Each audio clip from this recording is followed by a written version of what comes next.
की राजाने एका त्याच्या सोबतच्या आंधळ्याला विचारलं होतं की मला असं कळलं तुला खूप कळतंय.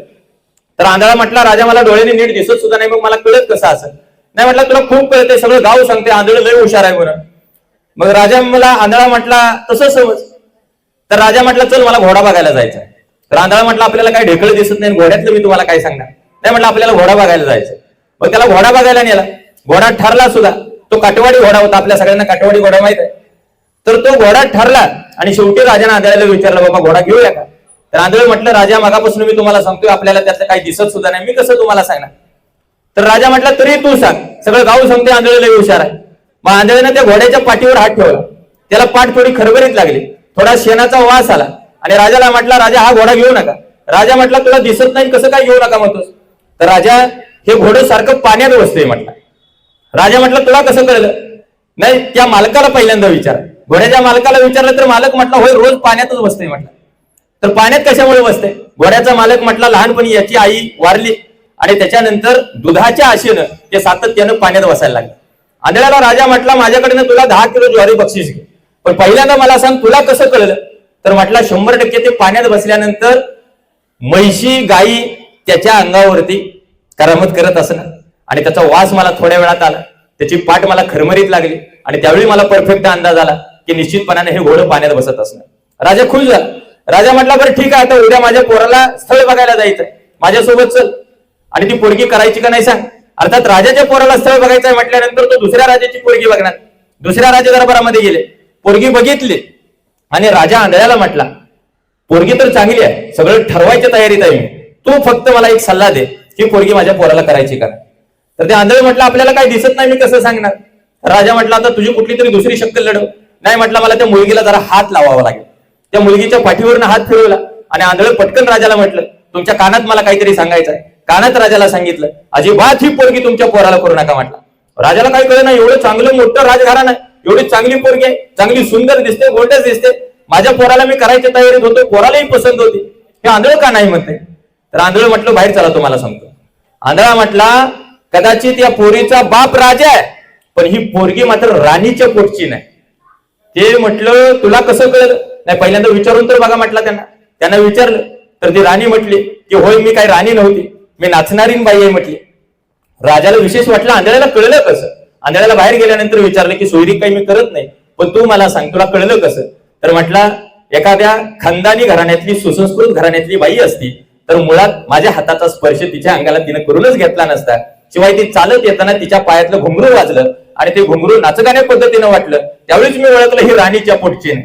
राजा म्हटला लय हुशार दिसतोय, सगळं खड्ड्यात जाऊ दे म्हटला, मला माझं भविष्य सांग. राजाला आंधळा म्हटला राजा मी काही तुमचं भविष्य सांगणार नाही, माझं मुंडकं सुद्धा तुम्ही शिल्लक ठेवणार नाही म्हटलं. तर राजा म्हटला जाऊ दे सांग तर तू.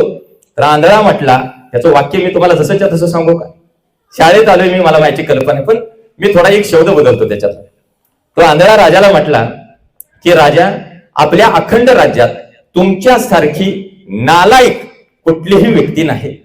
राजाला सहन झालं नाही, म्यानातनं तलवार काढली, त्याचा शिरछेद करायच्या तयारीत होता. तोपर्यंत आंधळा म्हटला असं तसं मारणारच आहे, पहिल्यांदा तुमच्या आईला जाऊन विचार, कारण तुम्ही राजाच्याही पोटचं नाही आणि राणीच्याही पोटचं नाही म्हटला. म्हटलं असं कसं विचारा म्हटलं तुमच्या आईला जाऊन.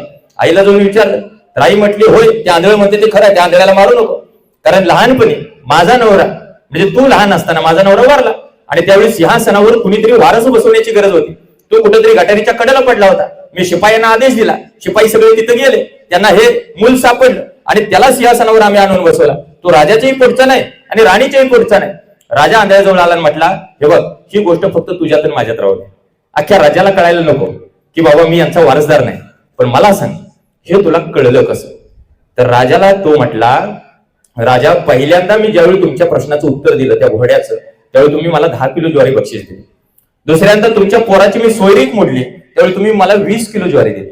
आणि तिसऱ्यांदा आता मी तुमचं ज्यावेळी भविष्य सांगतोय त्यावेळी तुम्ही मला 30 किलो ज्वारी दिली.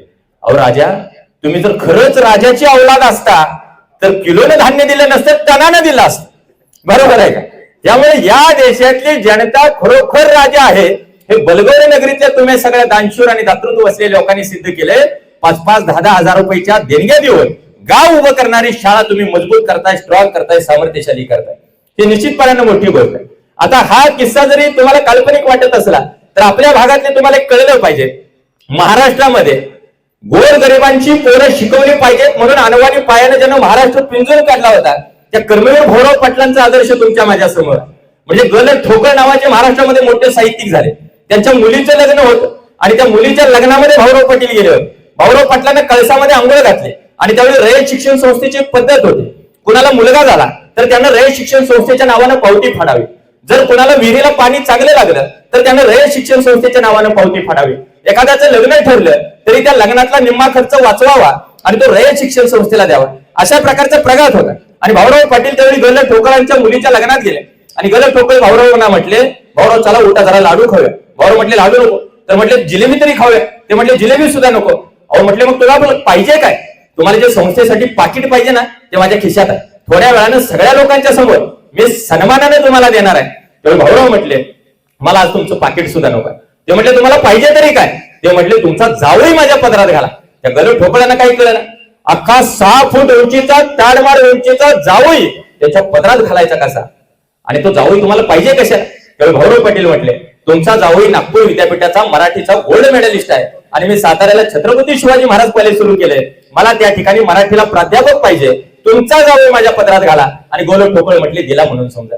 म्हणजे भाऊरावांनी फक्त पैसे गोळा केले नाहीत तर चांगले शिक्षक सुद्धा गोळा करत गेले. आपल्या विट्याजवळ माहुली नावाचं गाव आहे, त्या माहुलीतले जे दत्ता देशमुख आहेत, म्हणजे आता इंद्रजित देशमुख जे महाराष्ट्रभर व्याख्यानाच्या निमित्ताने फिरत आहेत, त्यांचे वडील त्या काळात 48 एकर जमीन रयत शिक्षण संस्थेला त्यांनी दिलेलं आहे.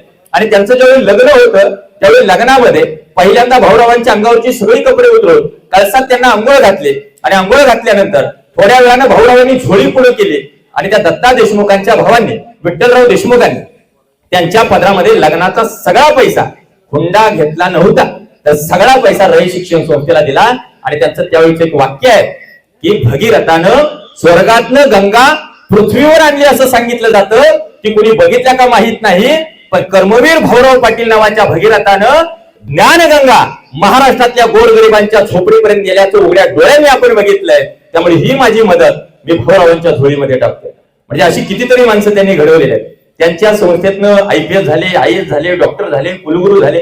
आपल्या कोल्हापूरचे इथले PG पाटील कुलगुरू झाले. त्याच्यानंतर शंकरराव खरात मराठवाडा विद्यापीठाचे कुलगुरू झाले. ही सगळी माणसं घडवताना एक विचार करा, पैसे ज्यावेळी कमी पडले ना त्यावेळी भाऊरावांनी स्वतःच्या बायकोच्या गळ्यातलं मंगळसूत्र सुद्धा घाण ठेवलं होतं आणि ती रयत शिक्षण संस्था उभा केली होती. हे सगळं सांगण्याचं कारण एवढं आहे की तुम्ही आज बलगवडीमध्ये 1909च्या स्थापनेनंतर 100 वर्षांनी एकत्रित येत आहे आणि शाळा उभा करण्याचं स्वप्न बघताय. हे कशासाठी महत्वाचं आहे तुम्हाला सांगतो. मगाशी कुणीतरी त्यांनी शब्द मागे घेतला की माझा काही त्यांना मंदिराला वगैरे विरोध नाही. मी तुम्हाला स्पष्टपणानं सांगतो, गावामध्ये एंट्री केल्यानंतर गावातले रस्ते किती चकचकीत आहेत, गुळगुळीत आहेत, त्याच्यावरनं गावाचा विकास ठरत नाही. लक्षात ठेवा, गावाच्या मंदिरांचे कळस किती उंच आहेत त्याच्यावरनं गावाचा विकास ठरत नाही. गावात टोलेजंग बंगले किती उभा राहिलेत त्याच्यावरनं गावाचा विकास ठरत नाही. गावात मर्सिडीज गाड्या किती आहेत, फॉर्च्युनर किती आहेत त्याच्यावरनं गावाचा विकास ठरत नाही. गावाची शाळा किती मजबूतपणाने उभी आहे त्याच्यावर गावाचा विकास ठरतो. लक्षात घ्या. आणि तुम्ही हा ध्यास आज वराशी बाळगला की गावाची शाळा मजबूत करायची. म्हणजे भाऊराव पाटील ज्यावेळी गाडगे बाबांना भेटले होते ना त्यावेळी गाडगे बाबा अडाणी माणूस शिकलेले होते, पण गाडगे बाबा त्यावेळी म्हटले अरे हा सातारचा दाढीवाला बाबा जर मला आधी भेटला असता ना तर मी देशात धर्म मंदिरं नव्हे जास्तीत जास्त ज्ञान मंदिरं उभा केली असती. हे गाडगे बाबांना त्या काळामध्ये कळत. गाडगे बाबा पूजाही करतायत, गाडगे बाबा कीर्तनही करतायत आणि गाडगे बाबा एकाच वेळी लोकशिक्षणही देत आहेत. मुलं शिकली पाहिजेत हे सांगतायत. आणि त्यावेळी गाडगे बाबा त्यांच्या एका कीर्तनात शेवटचं कीर्तन बांद्रा पोलीस स्टेशनला झालं 1956 ला. त्यांचं निधन देखील त्याच वर्षी झालं. आणि त्यावेळी गाडगे बाबा असं सांगतायत की एक वेळ बायकोले कमी भावाचं लुगडे घ्या, म्हणजे त्यांची वराडी भाषा, बायकोले कमी भावाचं लुगडे घ्या, एक वेळ जेवणाचं ताट मोडा, हातावर भाकरी घ्या, पण पोराले आधी शाळेत घाला, हे सांगणारे गाडगे बाबा होते. लक्षात ठेवा. आणि त्याच्यामुळे शाळा मजबूत पद्धतीने उभा राहिली पाहिजे. तसे जेवढे पण उपस्थित आहेत त्या सगळ्यांच्या मृत्यूची अंतिम सामग्री तयार आहे. मृत्यूची म्हणतो सगळे मरणार आहेत. कदाचित विक्रांत पाटील इथनं भाषण देऊन जाताना काही सांगता येत नाही, माझ्या फोटोला कधी हार चढू शकतो. मृत्यू हा अटळ, मृत्यू टाळता येत नाही. लक्षात ठेवा. जगाच्या पाठीवरचं सगळ्यात मोठं आश्चर्य कुठलं तर महाभारतात युधिष्ठिर म्हणतो माणूस मरणार आहे तरी त्याला खुमखुमी आहे, मी अमर आहे. हे जगातलं सगळ्यात मोठं आश्चर्य तो असं म्हणतो.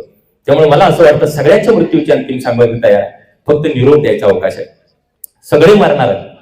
अगदी अंतिम वस्त्र सुद्धा तयार आहे, फक्त श्वास बंद पडायचा अवकाश आहे.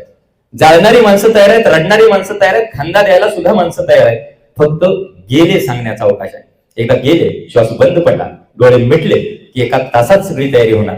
अर्ध्या तासात आपल्या अस्थी विखुरल्या जाणार. त्यामुळे एकच विनंती करतो, अस्थी विखुरायच्या आधी जीवनात आस्था निर्माण करूया आणि आपली चिता पेटायची आधी एकदा चैतन्य निर्माण करूया. पुन्हा एकदा मी आपल्या सर्वांना मनापासून धन्यवाद देतो. एवढा वेळ मला